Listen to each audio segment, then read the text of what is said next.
secreto, não tem dúvida, isso não tem nenhuma dúvida. Isso já foi discutido, já foi debatido, já foi para o Supremo Tribunal Federal, já foi julgado. Não existe dúvida sobre isso. E É o aí ele Bolsolão. cria uma versão com um nome diferente sobre isso, e ele vem falar agora que ele é um municipalista. Vamos ver. Como eu disse a vocês no início da minha fala, o orçamento ele é enviado pelo Executivo e ele é votado pelo Congresso Nacional, Fabíola. Ele só tem validade depois que ele é votado. Qualquer alteração no regimento, no orçamento, tem que ir através de PLN. Nós temos a lei LDO, nós temos a lei de diretriz e base, nós temos a lei plurianual. Todas essas questões elas são previstas e votadas dentro de uma comissão temática importante, que você mesmo disse que eu presidi em 2017, que é a Comissão Mista de Orçamento, composta por senadores e deputados, que estão ali trabalhando para isso. Então, ponto 1, não é do Executivo o orçamento da União. As diretrizes são do Legislativo. O Executivo absolutamente só executa o que o Legislativo escolhe.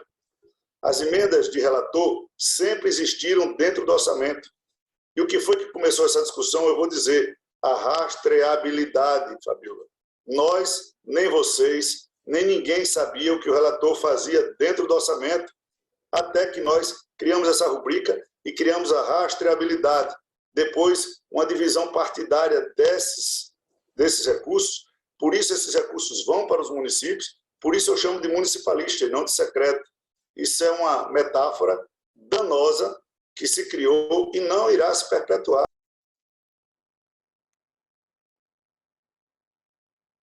Quanta embromação tecnocrática para fingir que não é aquilo que é, né?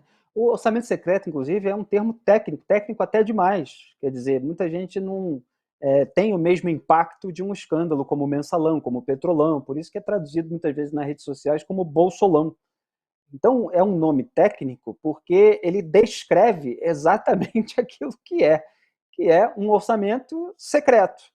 Durante anos, os 2 primeiros anos em que esteve em vigor esse orçamento secreto, você não tinha sequer o nome dos parlamentares que estavam indicando ali as suas emendas para ir alocar esse recurso no seu reduto eleitoral sem qualquer critério debatido no Congresso Nacional e que tenha alguma justificativa em termos de investimento público. É simplesmente o critério da aliança política local, sendo que o parlamento, a emenda individual, que fica ali um pouco acima dos 15 milhões de reais, era 15, depois foi aumentando, né? Teve inflação aí, acho que pesou também, aí 16, 17, 17,5, aí chegou a 18, 19, por aí. Emenda individual para cada parlamentar eleito. Então, ele já tem esse dinheiro para investir no seu reduto eleitoral. Então, você mora aqui no Rio de Janeiro, vai ter o prefeito com seu caixa para investir, tem o governador do estado que investe, mas tem o deputado federal que vai trazer a sua emenda individual para fazer o seu investimento também. Isso já existia. Tem a emenda de bancada, em que você une ali parlamentares da mesma região para que eles possam alocar depois ali de um debate entre eles, etc. Então, tem mais milhões de reais.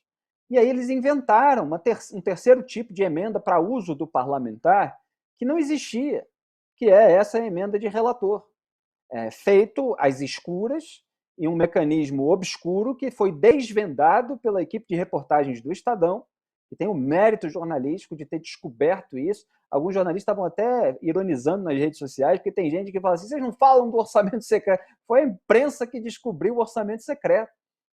E o Arthur Lira precisa aí rebater com todas essas tecnicalidades e tal, para fingir que não é aquilo que é. Quando foi descoberto que era secreto, eles começaram a falar assim, não, vamos ver uma maneira de aperfeiçoar.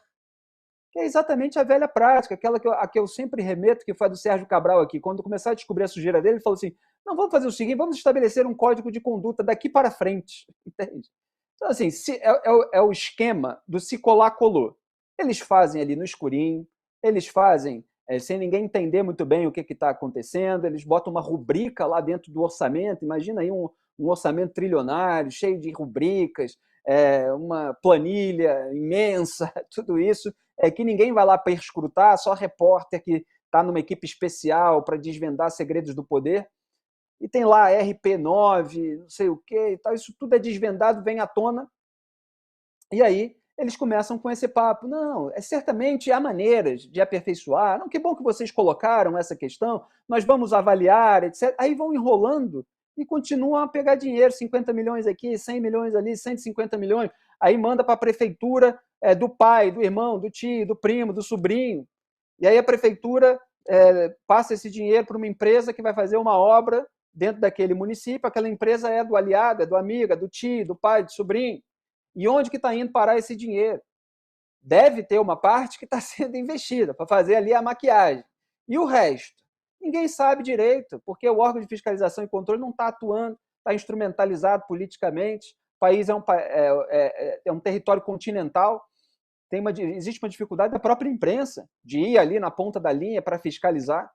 Certas questões demandam, inclusive, investigações, ferramentas de investigações que a própria imprensa não tem. Então, quando você tem movimentação bancária atípica, por exemplo, você precisa do sistema bancário avisando para o COAF que está lá sucateado, escanteado, instrumentalizado politicamente, para que ele possa, eventualmente, soltar uma lista de movimentação bancária atípica, requerida pelo Ministério Público para uso numa operação, etc., como aconteceu aqui no Rio de Janeiro com a Operação Furna da Onça, revelou ali 27 deputados estaduais cujos assessores tinham movimentações bancárias atípicas, entre eles Fabrício Queiroz, do gabinete do Flávio Bolsonaro. Então você precisa de todos esses mecanismos, e o orçamento secreto ele vai driblando tudo isso. É isso que aconteceu no Brasil ao longo dos últimos anos. Agora se inventa um outro nome. Peraí, isso aí está sendo falado, mas a imprensa faz um escarcéu em cima de nada. Aí vem a Rosa Weber, só para concluir, para dar um resumo completo, e cobra a transparência. E suspende a execução das emendas, quer dizer, não pode mais liberar esse dinheiro. Aí ministros do próprio Supremo Tribunal Federal, no corporativismo, votam para manter a decisão da Rosa Weber, mas chegam para ela e falam assim, olha, a gente não é a favor de suspender, vamos deixar e tal, mas vamos exigir maior transparência.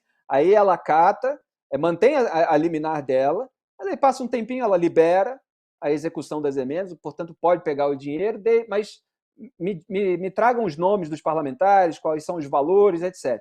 Aí vai o Rodrigo Pacheco, presidente do Senado, escrevi um monte de artigos sobre cada etapa disso tudo, está tudo na minha coluna aqui do UOL. Manda uma cartinha lá, um documento público para um ofício, né, que eles chamam, para acho que era o Márcio Bittar, o relator do orçamento daquele ano.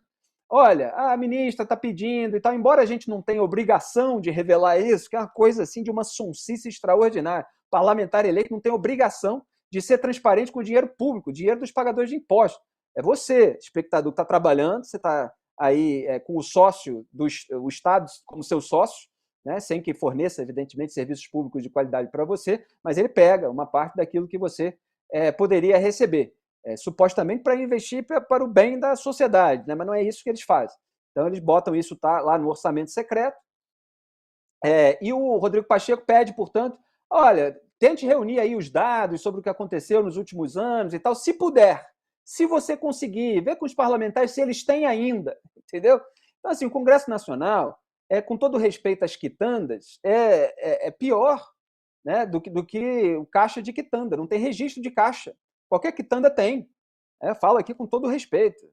Cresci vendo ali as quitandas perto da minha casa. Então, assim, qualquer pessoa que tem um comércio tem registro de caixa. E no Congresso Nacional, que lida com o dinheiro do povo, não existe registro de caixa pela alegação dos parlamentares. Aí eles dão ali uns dados só, alguns, não todos, para fingir que tudo estava sendo feito da devida maneira, aqueles que eles não podem dar, porque não devia estar sendo feito da devida maneira, né? Eles não dão. E continua por isso mesmo. E o STF adia a decisão sobre o orçamento secreto, que está pendente, para depois da eleição, para ver como é que vai decidir de acordo com quem ganhar. Então, se for Jair Bolsonaro, pode ser uma decisão, eventualmente se mantém isso aí. Se for o Lula, que não quer isso, porque quer retomar o controle do orçamento, de repente derruba. Esse é o Brasil. Só um resuminho.